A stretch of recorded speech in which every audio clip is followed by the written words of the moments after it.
기사와 표적이 많이 나타나니 믿는 사람이 다 함께 있어 모든 물건을 서로 통용하고 또 재산과 소유를 팔아 각 사람의 필요를 따라 나눠주며 날마다 마음을 같이하여 성전에 모이기를 힘쓰고 집에서 떡을 떼며 기쁨과 순전한 마음으로 음식을 먹고 하나님을 찬미하며 또 온 백성에게 칭송을 받으니 주께서 구원받는 사람을 날마다 더하게 하시니라. 아멘. 할렐루야. 늘 주 안에서 참으로 형통한 그러한 한 주간이 되시기를 축복합니다. 이번 주는 성령의 역사라는 제목으로 함께 은혜를 나누기를 원합니다. 그러니까 성령 강림주일 이후로 성령의 역사에 대해서 우리가 계속 이렇게 나누어 볼 건데, 지난주에 제가 말씀드렸듯이 이 사도행전은 이 성령의 역사입니다. 성령의 역사. 한마디로 말하면 성령님을 통해서 하나님이 어떻게 역사하셨는가. 그래서 그 핵심절이 1장 8절에 나오는 말씀입니다. 그러니까 사도행전은 1장 8절에 우리가 밑줄을 딱 끊으면 좋아요. 그래서 오직 성령이 너희에게 임하시면 너희가 권능을 받고 예루살렘과 온 유대와 사마리아와 땅끝까지 이르러 내 증인이 되리라 하시니라. 아멘. 오직이라는 다른 길이 없다는 거예요. 한 가지 길밖에 없다. 오직 성령이 임하셔야 권능을 받는다. 능력을 받는다. 그래서 예루살렘과 온 유대와 사마리아 땅끝까지 이르러 내 증인이 된다. 그래서 참으로 갈 수 없는 곳, 남이 포기한 곳, 여러 가지 생각으로는 도무지 갈 수 없는 그곳까지도 성령의 능력을 주심을 통해서 이렇게 복음을 전하고 증인의 삶을 살았던 것, 그것이 바로 이 사도행전의 줄거리고 기록이다. 근데 그 핵심은 성령에 의해서, 성령을 받아서, 그래서 성령의 권능을 통해서 우리가 행할 수 있는 것, 그것을 말씀하고 있다 하는 것입니다. 그래서 오늘 우리 2장에 가면 바로 그 성령이 임하는 모습을 볼 수 있습니다. 2장 1절에 보면 오순절날이 이미 이름에 그들이 다 같이 한 곳에 모였더니 호련히 하늘로부터 급하고 강한 바람 같은 소리가 있어 그들이 앉은 온 집에 가득하며 마치 불의 혀처럼 갈라지는 것들이 그들에게 보여 각 사람이 하나씩 임하여 있더니 그들이 다 성령의 충만함을 받고 성령이 말하게 하심을 따라 다른 언어들로 말하기를 시작하니라. 아멘. 예수님께서 예루살렘 떠나지 말라 했잖아요. 거기 성령이 임한다. 거기서 이제 하나님의 약속대로, 예수님의 약속대로 성령이 임하였다. 성령이 바람처럼, 불의 혀처럼. 우리는 이해할 수 없는 거다. 바람이 어디서 와서 어떻게 이렇게 하는지 우리는 이해할 수 없지만 하나님의 약속대로 성령이 임해서 그들이 성령 충만함을 받아가지고 각 나라 말로 방언을 한다. 각 나라 말 방언을 하기 시작합니다. 방언. 자기가 배우지도 않았는데 하나님께서 입술을 붙들어가지고 강권적으로 역사를 하는 모습을 보죠. 그래서 어떤 사람들은 이 방언에 대해서 이것이 진짜 방언이고 외국어로는 이게 방언이고 또 뭐 알아듣지 못하는 이런 방언은 잘못된 것이다. 뭐 그런 이야기도 하는데 사실 또 고린도 전서에도 보면 천국 방언이라는 게 있어요. 그래서 또 이 천국 말로 우리가 알아듣지 못하는 것으로 물론 그건 통변을 해야 돼요. 그래서 공적인 곳에서는 그건 이제 하면 안 되는 거예요. 자기를 위해서 기도하는 것이니까 내 영혼을 위해서 기도하는 것이 그런 것을 또 뭐 잘못됐다 그렇게 이야기하는 것은 옳지 않다고 봅니다.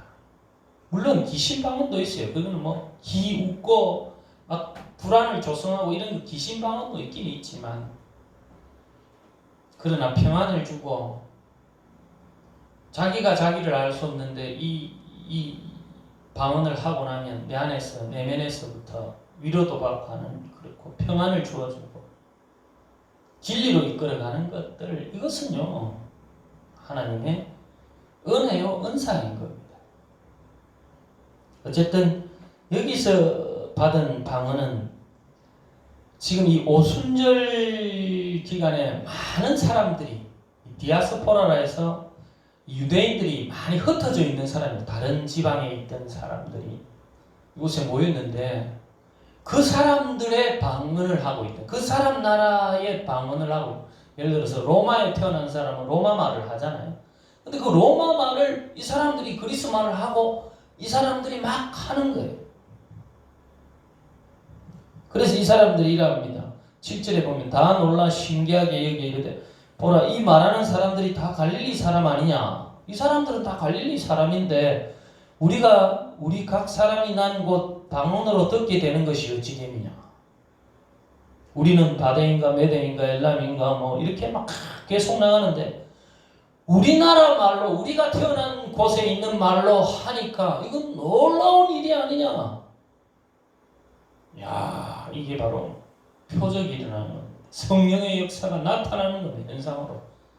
야 이런 일이 다 있느냐.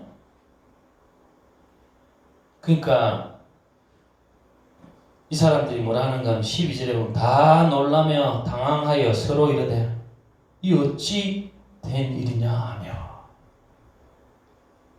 놀라기도 하고 우리 코미디 프로처럼 당황하셨네요. 당황해버린 거예요. 이런 일이 다 있느냐 하면서 당황한 거예요. 근데 또 한 무리는 조그만 뭐 작지만 있던 사람은 13절에 보면 또 어떤 이들은 조롱하여 이르되 그들이 새술에 취하였다. 어떤 상황이 되든요 비꼬는 사람은 어디든지 있는 겁니다. 비꼬는 사람. 이거 현상을 보면서도 이런 놀라운 능력을 보면서도 술이 취해가지고 술이 취했는데 어떻게 이런 일이 일어나겠습니까? 그러니까요 이 쫄보였던 베드로가 얼마 전까지만 해도 예수님이 붙잡혀가 대제사장 그 뜰에 붙잡혀가지고 신문받고 막 그럴 때 모른다고 예수님 모른다고 그렇게 했던 쫄보가요 버뜩 일어나가지고 성령의 능력을 받아가지고 그리고 사도들도 같이 일어나가지고 놀라운 설교를 합니다. 우리 술 취한 게 아닙니다 하면서 여기 보니까 15절 때가 제3시니 삼시라는 것은 우리나라로 하면 9시라는 9시 그러니까 오전 9시 무슨 술이 취했단 말인겨 이 말입니다. 너희 생각같이 이 사람들이 취한 것이 아니다. 우리 술 취한 거 아니다. 이 베드로가요 놀라운 설교를 하는데 아주 우리가 설교라는 것은 다른 게 아닙니다. 저도 설교에 대해서 이번 주간도 고민하고 늘 고민하는 설교라는 건 다른 게 아닙니다. 좋은 말 막 이래 섞어가지고 하는 게 이게 저는 바른 설교가 아니라 바른 설교라는 것은 하나님 말씀을 어떻게 하면 잘 전해주는 것이 바로 아주 쉬운 겁니다. 쉬운 거. 저는 그렇게 생각합니다. 하나님 말씀을 잘 전해주는 거예요. 하나님 말씀. 막 이런 거 저런 거 해가지고 자기 어떤 욕심을 채우려는 그런 설교자가 있을 수도 있고요. 그리고 뭐 각색해 가지고 뭐 그렇게 만들어낼 수도 있고요. 기분만 좋게 하는 이런 게 아니고 하나님의 뜻을 바르게 전해주는 거예요. 그것을 어떻게 이렇게 현명하게 또 이 시대에 맞게 이렇게 잘 전해주는 것인가? 이게 뭐 설교자다 이렇게 생각합니다.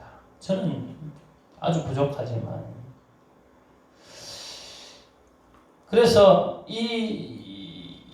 그렇게 하려면 근거를 분명히 둬야 됩니다. 근거. 하나님이 이렇게 말씀하셨다 아닙니까? 이런 근거를 분명히 잘 들어줘야 되는데 증거를 우리가 예를 들어서 어떤 사람이 이렇게 이야기하는데 하는 것은 그 사람이 이야기했던 걸 잘 이렇게 이야기했다 이렇게 했다는 흔적을 보여줘요. 증거를 대줘야 되지 않습니까? 그렇게 우리 구약이라는 것은 이 앞으로 신약에 이루어질 것들을 말씀은 예수가 오실 것을 말씀하신 것처럼 그렇게 증거를 잘 이야기해줘요. 이 베드로가 그걸 잘 말하고 있다. 이게 여기 보면 16절에 보면 이는 곧 선지자 요엘을 통하여 말씀하신 것이니 일렀으되 하나님이 말씀하시기를 말세에 내가 내 영을 모든 육체에 부어 주리니 너희의 자녀들은 예언할 것이요 너희의 젊은이들은 환상을 보고 그때 내가 내 영을 내 남종과 여종에 부어주니 그들이 예언할 것이요 또 내가 위로 하늘에서는 기사를 아래에서는 땅에서 징조를 베풀리니 곧 피와 불과 연기로다. 주의 크고 영화로운 날이 이르기 전에 해가 변하여 어두워지고 달이 변하여 피가 되리라. 누구든지 주의 이름을 부르는 자는 구원을 받으리라 하였느니라. 이거는요 요엘서 2장에 있던 2장 28절 이하로 있는 말씀을 그대로 증거로서 말씀. 우리가 이렇게 성령을 받아가지고 이렇게 불의 혀처럼 이렇게 바람처럼 오는 이 성령을 통해서 방언하는 것은 그냥 우리가 술 취해서 하는 게 아니라 구약에 있는 그 요엘 선지자가 그 예언했던 것들, 증거했던 것이 이루어지고 있다는 것을 말씀하고 있다. 그것을 지금 내가 증명하고 있다. 그리고 이 사람들이 납득이 되는 거 아니겠습니까? 분명히 그 말씀. 그러면서 22절에 넘어가면 이스라엘 사람들아 이 말을 들으라. 너희도 아는 바와 같이 하나님께서 나사렛 예수로 큰 권능과 기사와 표적을 너희 가운데서 베푸사 너희 앞에서 그를 증언하셨느니라. 그가 하나님께서 정하신 뜻과 미리 아신 대로 내준 바 되었거늘 너희가 법 없는 자들의 손을 빌려 못 박아 죽였으나 하나님께서 그를 사망의 고통에서 풀어 살리셨으니 이는 그가 사망에 매여 있을 수 없었음이라.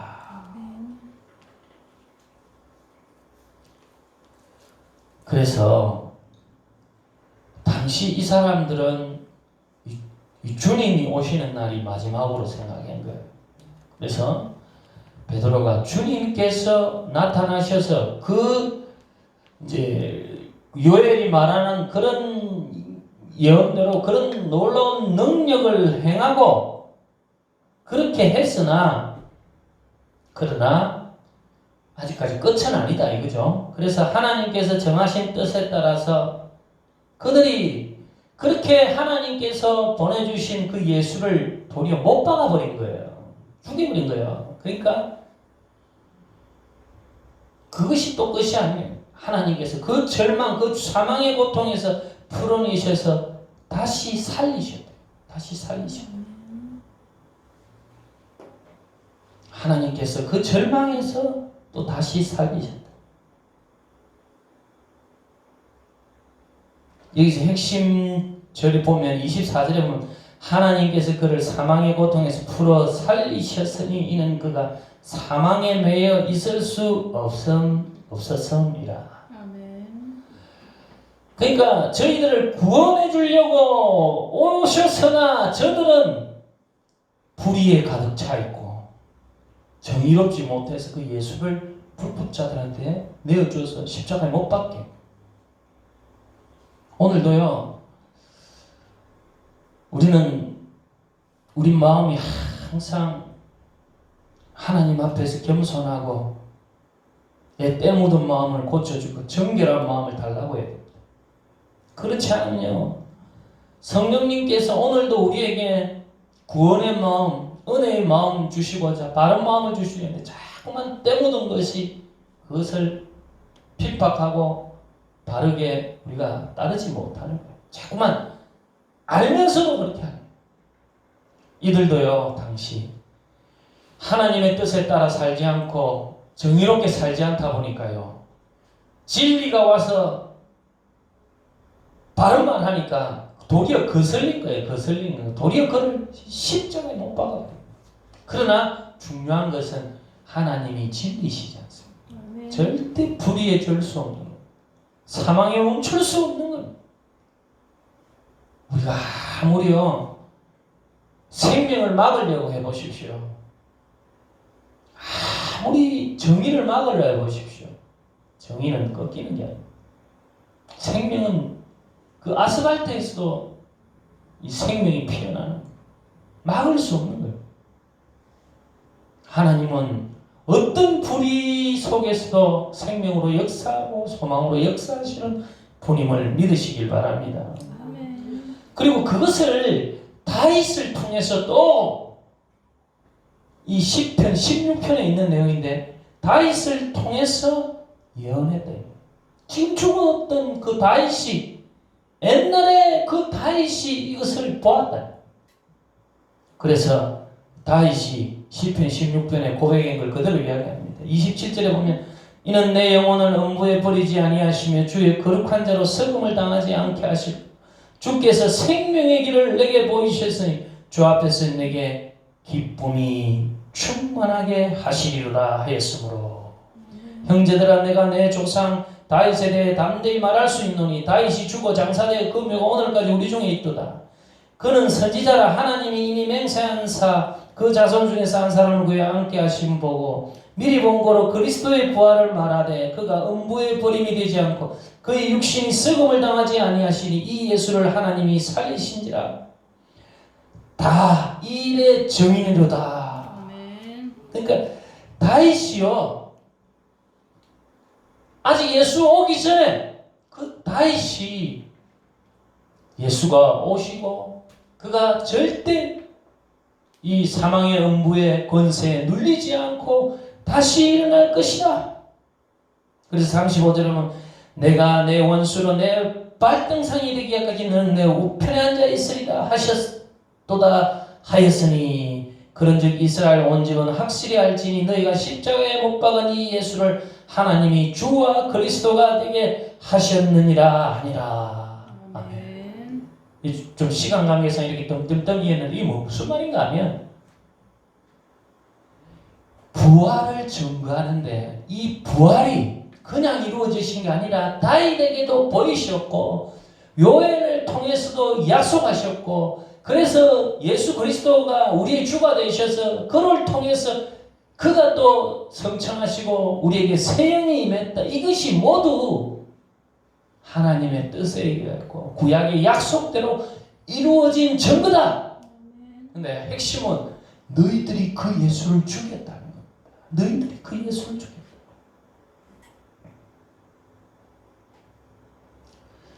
그러니까 이 사람들이 어떻게 되겠습니까? 아니, 가슴이 안 찔리겠습니까? 자기들이. 그 예수가 살아나셔서 그 예수가 하늘로 올라가면서 다윗에게 말한 것처럼 하늘에 올라가면서 새 영을 부어주셨는데 그 영이 임해서 지금 각 나라 말로 방언한다니까. 이 사람들이 얼마나 찔리겠 어이구 큰일 났구나. 그래서 37절에 그럽니다. 그들이 이 말을 듣고 마음에 찔려 베드로와 다른 사도들에게 물어 이르되 형제들아 우리가 어찌할꼬 하거늘. 오늘 우리도 이 마음이 있어야 될 줄 믿습니다. 저는 거두절미하고 우리가 오늘 어찌할꼬 하는 마음이 있어요. 하나님 어찌해야 됩니까? 이 코로나19를 통해서 이렇게 절망적이고 온 세계가 이렇게 참 힘없이 나약해지는데 이때 하나님 우리가 어찌해야 됩니까? 이 어찌해야 된다는 우리가 무엇을 어떻게 해야 됩니까? 우리를 불쌍히 여기 주시옵소서. 긍휼히 여기 주시옵소서. 우리에게는 어떻게 할 힘이 없습니다.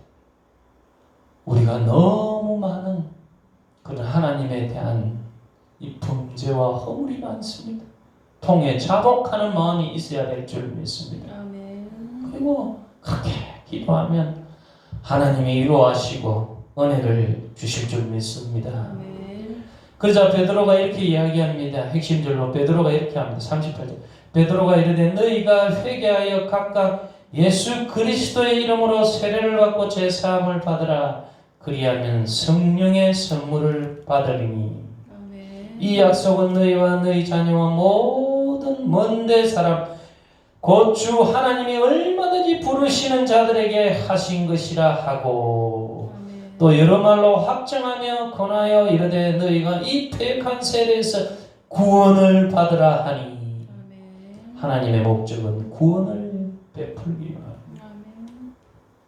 그 예수를 못 박았다 할지라도 너희가 어떤 죄를 당했다 하나님 앞에 회개하고 예수 그리스도를 나의 구주로 믿고 그분을 영접하면 그분을 통해서 세례를 받으면 우리에게 성령으로 인쳐주시네.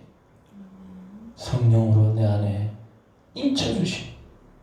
도장을 찍어주신다는 것. 너는 하나님의 사람이다. 믿으시길 바랍니다. 아멘. 그래서 우리가 성령의 사람 아니면 어떻게 하나님을 고백하겠습니까? 나의 구주로 고백하겠습니다. 그러면 성령이 우리를 인도하시고 보호하시고 그런데 우리가 성령의 인도와 보호함을 항상 이렇게 참 잊고 있을 때가 너무 많아요. 오늘도 하나님께서 우리를 지키시고 보호하시고 어떤 절망도 죽음도 그 예수님의 사랑에서 갈라놓을 수 있듯이 그 사랑이 죽음도 이기신 그 사랑이 우리를 보호하고 지키심을 믿으시길 바랍니다. 아멘. 우리 육신이라 우리가 연약해서 물론 정말 실망하고 힘들어합니다. 그러나 그 하나님을 더 바라보시길 바랍니다. 아멘. 자신을 의지하지 마시고 내 안에 있는 성령님을 의지하세요. 성령님, 내가 왜 이렇게 약해지는지 모릅니다. 그러나 하나님이 강하시. 나를 붙들어 주세요. 나를 지켜주세요. 내 마음 속 깊이 내 입술에서부터 하나님을 더 찬양하게 해주시고 하나님을 인정하게 해주십시오. 하나님의 주권이 지배되는 하나님의 그 왕권이 세워지는 그러한 사람이 바로 성령 충만입니다. 그런 사람은 바로 진리를 따르는 사람. 그렇게 하니까 이 성령 충만한 일이 일어나고 여기 보니까 그 말을 받은 사람들을 세례를 받으며 이날에 신도의 수가 3,000이나 다하더라. 그들이 사도의 가르침을 받아 서로 교제하고 떡을 떼며 오로지 기도하기를 힘쓰니라. 그래서 이제 베드로의 그 설교를 듣고 회개하고 예수를 믿게 된 사람이 3,000이나 더. 그들이 이제 사도의 가르침을 따라서 이제 진리를 향해 나아가는 거죠. 진리를 향해서 함께 나누며 기도.